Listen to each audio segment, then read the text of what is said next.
तो आज का जो हमारा क्वेश्चन है वो है least different types of inheritance. पहला जो टाइप है उसे बोलते हैं single level inheritance. Single level inheritance में एक पेरेंट और एक चाइल्ड रहता है। दूसरा जो टाइप है उसे बोलते हैं multi level inheritance. Multi level inheritance में पहले पेरेंट होता है, फिर उसका एक चाइल्ड होता है और चाइल्ड का सब चाइल्ड होता है। तो ये जो टाइप है इसे मल्टी लेवल इनहेरिटेंस बोलते हैं। थर्ड जो टाइप है उसे बोलते हैं हायरार्किकल इनहेरिटेंस। हायरार्किकल इनहेरिटेंस में एक पेरेंट होता है और एक पेरेंट के मल्टीपल चाइल्ड होते हैं, मतलब उसके दो चाइल्ड हो सकते हैं। तो ये जो टाइप है इसे हायरार्किकल बोलते हैं। फोर्थ जो टाइप है उसे मल्टीपल इनहेरिटेंस बोलते हैं। मल्टीपल इनहेरिटेंस में दो पेरेंट होते हैं और सिंगल चाइल्ड होता है। ये जो इनहेरिटेंस का टाइप है ये जावा डायरेक्ट सपोर्ट नहीं करता, इसे हमें इंटरफेस के थ्रू इंप्लीमेंट करना पड़ता है। लास्ट जो टाइप है उसे बोलते हैं हाइब्रिड इनहेरिटेंस। हाइब्रिड इनहेरिटेंस अगर मैं दो किसी भी इनहेरिटेंस को जोड़ देता हूं तो वो हाइब्रिड इनहेरिटेंस बनेगा। तो आज का जो हमारा क्वेश्चन है वो ये है कि explain the syntax of try catch and finally. Try catch and finally basically exception handling के लिए यूज होता है। ट्राई के अंदर हम वो कोड लिखते हैं जहां पे हमें लगता है कि एरर आ सकता है। तो यहाँ पे ट्राई लिखेंगे और ये जो कर्ली ब्रेसेस है उसके बीच में हम वो कोड लिखेंगे जहां पे एरर आ सकता है। अगर एरर आया तो वो कैच कैच करेगा। तो कैच ब्लॉक के अंदर हम एक्सेप्शन क्लास का नाम लिखते हैं जो हमें कैच करना है। ठीक है, कैच एक से ज्यादा भी हो सकता है, जहां जैसे यहाँ पे एग्जांपल में दिया हुआ है एक कैच है और फिर यहाँ पे दूसरा कैच लिखा हुआ है। कैच के बाद जो ब्लॉक है उसे बोलते हैं फाइनली। ये जो फाइनली ब्लॉक है ये अगर हम लिखते हैं तो ये कोड एग्जीक्यूट होगा ही होगा, अगर मेरे कोड में एक्सेप्शन आया तो भी और नहीं आया तो भी। तो ये था सिंटैक्स ट्राई कैच और फाइनली का। तो आज का जो हमारा क्वेश्चन है वो है explain syntax of parent tag to pass parameter to an applet. ये जो पैरम टैग है ये बेसिकली एप्लेट को पैरामीटर पास करने के लिए काम आता है। यूजर डिफाइंड अगर पैरामीटर हमें पास करना है तो पैरम टैग लिखते कैसे हैं, मुझे पैरम लिखना पड़ेगा, फिर मुझे नेम करके एट्रीब्यूट लिखना पड़ेगा और वैल्यू करके एट्रीब्यूट लिखना पड़ेगा। नेम के अंदर मैं नेम पास करूंगा जो मुझे एट्रीब्यूट का चाहिए और वैल्यू के अंदर वो वैल्यू पास करूंगा जो मुझे पास करना है। तो जैसे एग्जांपल में आप देखेंगे तो नेम के अंदर लिखा है मैंने कलर और वैल्यू के अंदर मैंने लिखा है red.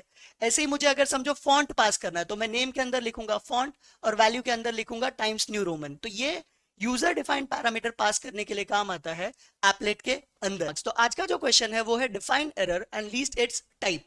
Errors are mistake that may cause a program to go wrong.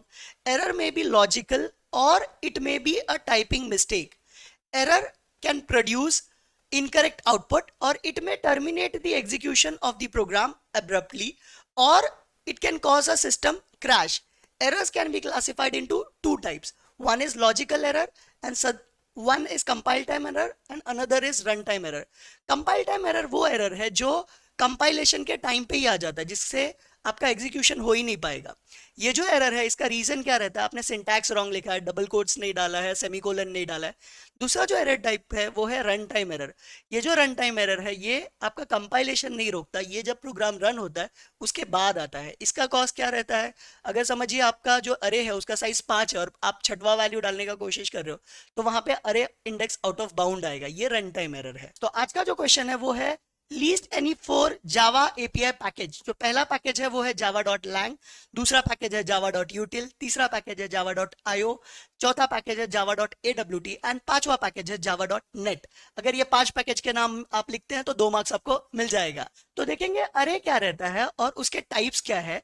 अरे is a homogeneous data type where it can hold only object of one data type. Array जो है वो कलेक्शन है ऑफ सिमिलर डेटा टाइप, तो उसके अंदर जो भी डेटा आएगा वो एक ही टाइप का होगा। अगर समझिए मैंने अरे बनाया इंट का तो उसके अंदर जितने भी वैल्यू होंगे वो पूरे के पूरे इंट ही होंगे। ये जो अरे है इसके दो टाइप है। पहला जो टाइप है उसको बोलते हैं वन डायमेंशनल अरे और दूसरा जो टाइप है उसको बोलते हैं टू डायमेंशनल अरे, जिसको हम लोग 2D अरे भी बोलते हैं। तो आज का जो हमारा क्वेश्चन है लीस्ट एक्सेस स्पेसिफायर इन जावा है। तो जावा के अंदर कौन से एक्सेस स्पेसिफायर है ये इस आंसर में लिखना रहता है, खाली आपको नाम लिखने की जरूरत है। तो पहला जो एक्सेस स्पेसिफायर है वो पब्लिक है, दूसरा जो है वो प्राइवेट है, तीसरा जो है उसे फ्रेंडली बोलते हैं, चौथे को प्रोटेक्टेड बोलते हैं और पांचवा जो है वो प्राइवेट प्रोटेक्टेड है।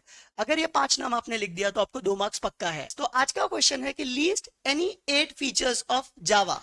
तो पहला जो है वो डेटा एब्स्ट्रैक्शन एंड एनकैप्सुलेशन है, दूसरा इनहेरिटेंस है, तीसरा जो है वो पॉलीमॉर्फिज्म है, चौथा प्लेटफॉर्म इंडिपेंडेंस है, पांचवा पोर्टेबिलिटी है, छठवां रोबस्टनेस है, सातवां जो है वो सपोर्ट मल्टी थ्रेडिंग है, आठवां जो है वो सपोर्ट डिस्ट्रीब्यूटेड एप्लीकेशन है, नौवां सिक्योर है, जो 10वां है वो है आर्किटेक्चरल न्यूट्रल और 11th जो है वो है डायनेमिक। इसमें से अगर आपने 8 भी लिखा तो भी 2 मार्क्स पक्के। तो आज का जो क्वेश्चन है वो ये है कि convert string object to primitive int.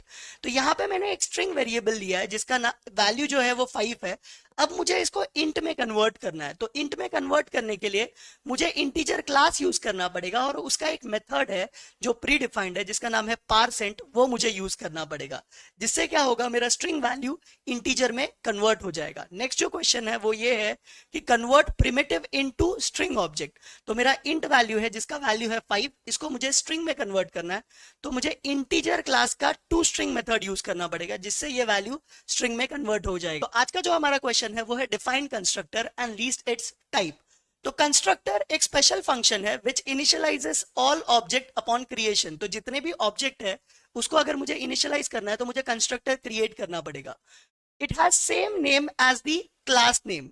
जो कंस्ट्रक्टर का नाम है वो सेम रहता है जो क्लास का नाम है उसका।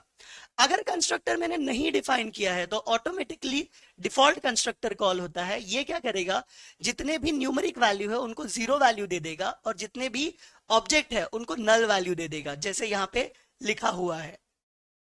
ये जो कंस्ट्रक्टर है अगर मैंने डिफाइंड कर दिया तो ये ऑटोमेटिकली कॉल होता है जब भी हम ऑब्जेक्ट बनाते हैं न्यू ऑपरेटर को यूज करके। कंस्ट्रक्टर के टाइप कौन से हैं, तो 3 टाइप है। पहला जो टाइप है वो डिफॉल्ट कंस्ट्रक्टर, दूसरा जो टाइप है वो पैरामीटराइज्ड कंस्ट्रक्टर और लास्ट जो टाइप है वो है कॉपी कंस्ट्रक्टर।